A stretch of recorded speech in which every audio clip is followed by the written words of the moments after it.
बच्चों, आज जिस विषय पर हम बात करने वाले हैं वह विषय है भूमध्य सागरीय कृषि प्रदेश।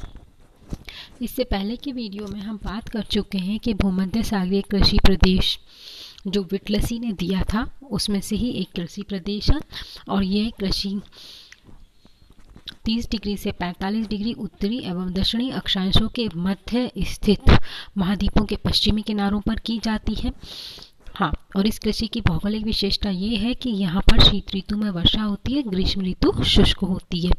यहाँ पर जो कृषि की जाती है वो निर्वहन और व्यापारिक दोनों ही रूप में की जाती है। तो आज हम भूमध्य सागरीय कृषि प्रदेश की कृषि प्रणाली के बारे में अध्ययन करेंगे। ये सारी चीज़ें कि ये कृषि किन क्षेत्रों में की जाती है, यहाँ की भौगोलिक दशाएं क्या हैं, कृषि के प्रकार कौन से होते हैं, ये सब हम पहले वाले वीडियो में डिस्कस कर चुके हैं। तो आज हम डिस्कस करेंगे भूमध्य सागरीय कृषि प्रदेश की कृषि प्रणाली। अब जैसा कि हमने देखा कि जो भूमध्य सागरीय कृषि प्रदेश है उस कृषि प्रदेश में जो ये कृषि की जाती है, तो यहाँ पर जो कृषि की जाती है वो जीवन निर्वाह और व्यापारिक दोनों ही कृषि का मिश्रित रूप है। मतलब भूमध्य सागरीय कृषि जो है वो जीवन निर्वाह कृषि और व्यापारिक कृषि इन दोनों का ही मिला जुला रूप है। मतलब कहीं कहीं पर ये कृषि जीवन निर्वाह के लिए भी की जाती है तो कहीं कहीं पर ये कृषि व्यापार के लिए भी की जाती है। तो इसीलिए हम ये कहेंगे कि ये जो कृषि प्रणाली है ये जीवन निर्वाह कृषि और व्यापारिक कृषि का ही मिश्रित रूप है। दक्षिणी पूर्वी एशिया के बाद भूमध्य सागरीय प्रदेश अत्यधिक सघन जनसंख्या वाले प्रदेश है। इस क्षेत्र में 4 प्रकार की कृषि व्यवस्थाएं दृष्टिगोचर होती हैं। अब अगर हम देखें कि विश्व में सघनतम जनसंख्या वाले क्षेत्र कौन से हैं, तो विश्व में सबसे अधिक सघन जनसंख्या वाले क्षेत्र दक्षिणी पूर्वी एशिया के हैं। और उसके बाद अगर हम देखें सेकंड नंबर पर अधिक घनत्व वाले जो जनसंख्या प्रदेश हैं उनमें से एक भूमध्य सागरीय प्रदेश भी है जो कि अधिक सघन जनसंख्या वाला प्रदेश है। अब इस भूमध्य सागरीय कृषि प्रदेश में हम देखें तो हमें 4 प्रकार की कृषि व्यवस्थाएं देखने को मिलती हैं। आज का जो हमारा बेसिकली टॉपिक है वो टॉपिक यही है कि भूमध्य सागरीय कृषि प्रदेश में किस प्रकार की कृषि व्यवस्थाएं देखने को मिलती हैं। तो अब यहाँ पर 4 प्रकार की कृषि व्यवस्थाएं देखने को मिलती है। पहला है शीतकालीन वर्षा से खाद्यान्न फसलों व सब्जियों का उत्पादन। तो अब क्या है, देखिए यहाँ पर हेडिंग है शीतकालीन वर्षा से खाद्यान्न फसलों व सब्जियों का उत्पादन। जैसा कि इसको आपको इसके नाम से ही पता चल रहा है कि शीत ऋतु में जो वर्षा होगी उस वर्षा के से हम खाद्यान्न फसलों का और सब्जियों का उत्पादन करेंगे।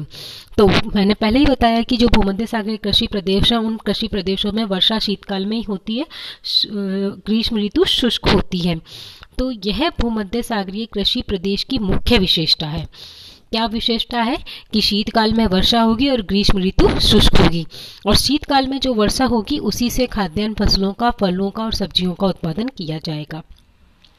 सभी भूमध्य सागरीय कृषि क्षेत्रों, अब जितने भी भूमध्य सागरीय कृषि क्षेत्र हैं, जैसे अब हम देख कैलिफोर्निया को छोड़ना है उसमें हमें, तो सभी भूमध्य सागरीय कृषि प्रदेशों जिसमें हम कैलिफोर्निया को छोड़ देंगे, तो सभी भूमध्य सागरीय कृषि प्रदेशों कैलिफोर्निया को छोड़कर में गेहूं मुख्य कृषि फसल है। यह गेहूं का उद्भव क्षेत्र है। कैलिफोर्निया में इस समय सब्जी का उत्पादन किया जाता है। यहाँ से सब्जियां वेस्ट यूरोप और ईस्ट यूएसए के बड़े जनसंख्या वाले शहरी केंद्रों में भेजी जाती हैं।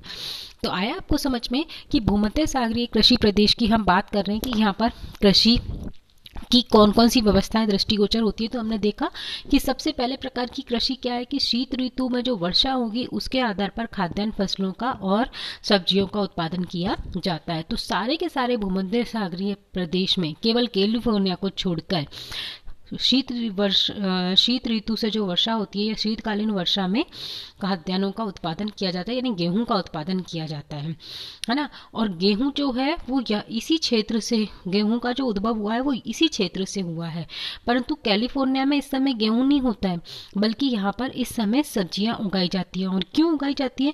क्योंकि वेस्ट यूरोप और ईस्ट यूएसए जो हैं, यहाँ के जो डेंस पॉपुलेशन वाले सिटीज़ हैं, उन सारे शहरी केंद्रों में यहाँ से सब्जियों की सप्लाई की जाती है। तो कैलिफोर्निया को छोड़कर बाकी सभी जगह गेहूं हो रहा है, लेकिन कैलिफोर्निया में शीतकालीन वर्षा से सब्जियों का उत्पादन हो रहा है। और वो भी क्यों? क्योंकि हमें यूएसए और पश्चिमी यूरोप में जो बड़े बड़े शहर हैं, जो अधिक जनसंख्या वाले, वहाँ पर सब्जियों को निर्यात करना है या यहाँ से वहाँ सब्जियां भेजी जाती है। अब दूसरे प्रकार की कौन सी कृषि ये भूमध्य सागरीय कृषि प्रदेश में की जाती है? तो दूसरे प्रकार की कृषि है बिना सिंचाई सहयोग से फसलों का उत्पादन। देखिए, बिना सिंचाई सहयोग से मतलब बिना सिंचाई करे ही फलों का उत्पादन। दूसरी जो कृषि का व्यवस्था हमें देखने को मिलेगी यहाँ पर, वो है कि हम सिंचाई नहीं करेंगे, बिना सिंचाई सहयोग से ही हम फलों का उत्पादन करेंगे। अब ये जो भूमध्य सागरीय कृषि प्रदेश है, इसमें जैतून, अंजीर, खजूर तथा अंगूर आदि फलों की कृषि की जाती है। इन वृक्षों वह लताओं वाली फसलों का उत्पादन विशेष महत्वपूर्ण है।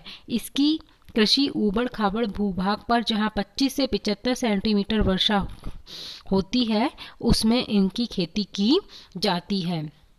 आया आपको समझ में कि जिन भी क्षेत्रों में 25 सेंटीमीटर से लेकर 75 सेंटीमीटर तक वर्षा होती है और जो भूभाग ऊबड़ खाबड़ है, वहां पर फलों की खेती की जाएगी। और उन फलों में भी कौन से फल? जैतून, अंजीर, खजूर और अंगूर की खेती विशेष रूप से की जाती है। जैतून यहाँ पर सबसे अधिक महत्वपूर्ण फसल है। गेहूं के उत्पादन के लिए यहाँ पर अनुकूल दशाएं उपलब्ध होने के कारण जैतून यहाँ की मुख्य फसल है। और संपूर्ण विश्व का आप ये मान लीजिए कि 90% जैतून यहीं उत्पादित होता है। मुख्य जैतून उत्पादक देश में इटली, स्पेन, ग्रीक, ट्यूनीशिया, पुर्तगाल, मोरक्को और अल्जीरिया है। समझ में आया आपको कि जैतून जो है, मतलब यहाँ पर 25 से 75 सेंटीमीटर वर्षा जिन क्षेत्रों में होगी, वहाँ पर फलों की खेती की जाएगी। फलों में अंजीर, अंगूर, खजूर और जैतून प्रमुख है ना। परंतु सबसे प्रमुख जो है फसल है वो यहाँ पर वो जैतून है, क्योंकि इस क्षेत्र में जैतून के उत्पादन के लिए अनुकूल दशाएं उपलब्ध हैं। और संपूर्ण विश्व का 90% जैतून जो है वो यहीं पर उत्पादित, इन्हीं क्षेत्रों में उत्पादित होता है। दूसरी महत्वपूर्ण फसल यहाँ पर जो है जैतून के बाद वो अंगूर है। अंगूर की कृषि उन भागों में की जाती है जहाँ वार्षिक वर्षा 35 सेंटीमीटर से अधिक हो, है ना। जैतून तो पहली महत्वपूर्ण फसल हो गई। उसके बाद दूसरी जो महत्वपूर्ण फसल है वो क्या है? अंगूर है। और अंगूर की खेती जहाँ पर एवरेज रेनफॉल जो है वो 35 सेंटीमीटर से अधिक होती है, वहाँ की जाती है। भूमध्य सागरीय बेसिन, ऑस्ट्रेलिया, दक्षिणी अफ्रीका तथा चिली के कुछ भागों में अत्यधिक मात्रा में अंगूर की कृषि शुष्क खेती के रूप में की जाती है। अच्छा, ये जो सारे क्षेत्र मैंने अभी आपको बताया, जैसे भूमध्य सागरीय बेसिन है, ऑस्ट्रेलिया है, दक्षिणी अफ्रीका है और चिली के कुछ भाग, यहाँ पर अंगूर की खेती ड्राई फार्मिंग यानी शुष्क कृषि के रूप में की जाती है। तो ये था हमारा दूसरा कृषि प्रकार। अब तीसरा कृषि प्रकार है ग्रीष्म काल में सिंचाई से पैदा होने वाले फल, सब्जी व चारे की फसलें, है ना। ठीक है, तो भूमध्य सागरीय कृषि प्रदेश जो है, उस भूमध्य सागरीय कृषि प्रदेश में है जो 4 प्रकार की कृषि व्यवस्थाएं दृष्टिगोचर होती है, उसमें तीसरा है ग्रीष्म काल में सिंचाई से पैदा होने वाले फल, सब्जी और चारे की फसलें। अब ग्रीष्म काल में, क्योंकि यहाँ पर ग्रीष्म काल कैसा रहता है? शुष्क रहता है, तो इसीलिए ग्रीष्म काल में जिन फसलों का उत्पादन होगा उन्हें सिंचाई की आवश्यकता होगी। तो ग्रीष्म काल में सिंचाई की सहायता से यहाँ पर फल, सब्जी और चारे की फसलें उगाई जाती हैं। तो तीसरी कृषि की जो व्यवस्था दृष्टिगोचर हो रही है वह यहाँ पर ये है ग्रीष्म काल में सिंचाई के साथ पैदा होने वाले फल, सब्जी और चारे की फसलें। ग्रीष्म काल में बर्फ पिघलकर नदियों में प्रवाहित होकर पर्वत, नदियों, मैदानों तथा निम्न भागों तक आ जाती है। इस जल से ग्रीष्म काल में सिंचाई करके फल, सब्जी, चारे की फसलों का उत्पादन किया जाता है। अब ग्रीष्म काल में क्या होता है? पहाड़ों पर जो बर्फ जमी हुई है वो पिघल जाएगी और नदियों में प्रवाहित होकर वो मैदानों तक आ जाएगी। अब इसीलिए ग्रीष्म ऋतु में क्या होगा? उन नदियों से सिंचाई करके फसलें पैदा की जाएंगी और उसमें फल भी उगाए जाएंगे, फल, सब्जी और चारे की फसलें पैदा की जाएंगी। यहाँ पर सभी समशीतोष्ण कटिबंधीय जलवायु की सब्जियां उगाई जाती हैं। समशीतोष्ण कटिबंध में जो जलवायु में जो सब्जियां पनप सकती हैं वो सब सब्जियां यहाँ पर उत्पन्न की जाती हैं। फलों तथा सब्जियों के साथ साथ चारे की भी खेती की जाती है जो दुधारू पशुओं के लिए विशेष प्रभावदायी है।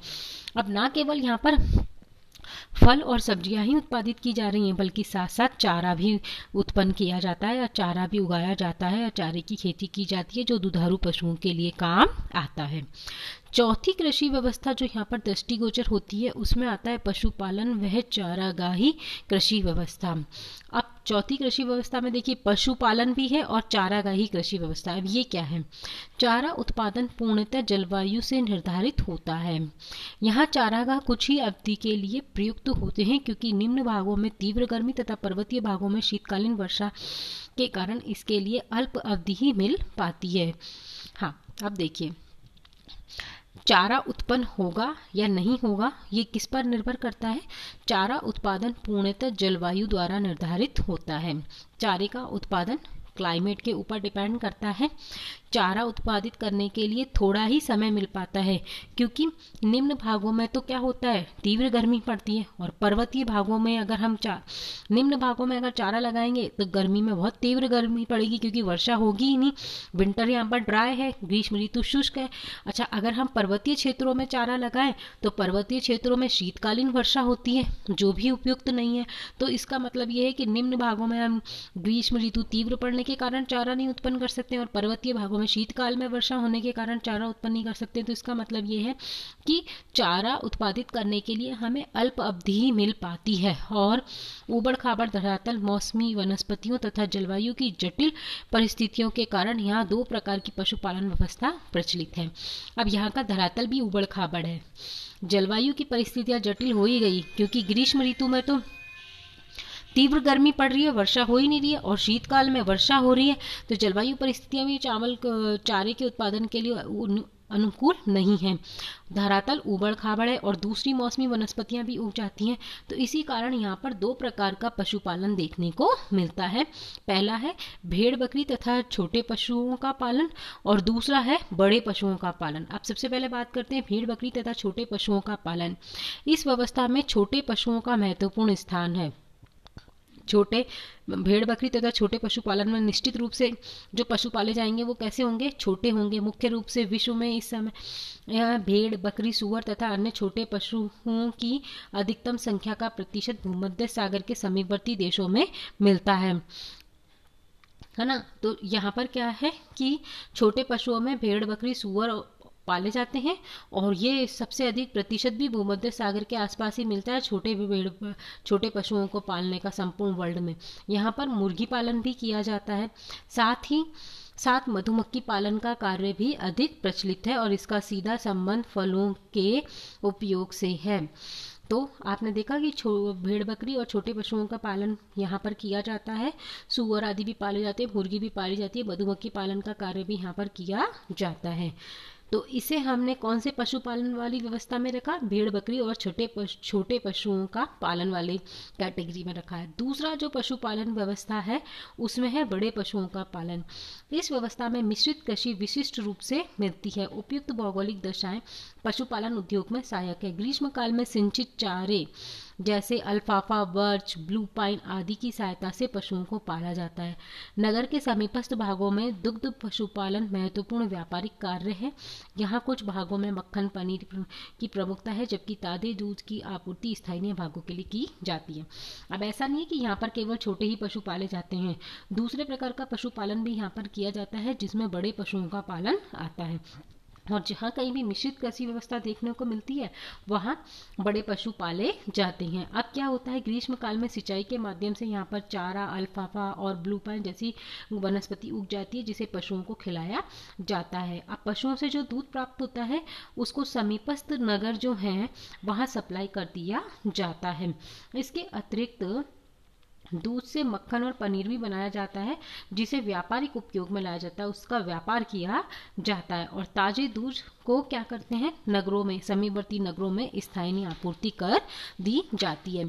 तो ये था हमारा भूमध्य सागरीय कृषि प्रदेश की जो कृषि प्रणाली है, उसमें जो 4 प्रकार की व्यवस्थाएं हमें दृष्टिगोचर होती हैं, उसे हमने आज डिस्कस किया कि शीतकाल में जब वर्षा होगी तो खाद्यान्न फसल और सब्जी का उत्पादन होगा, बिना सिंचाई के सहयोग से भी फलों का उत्पादन होता है यहाँ।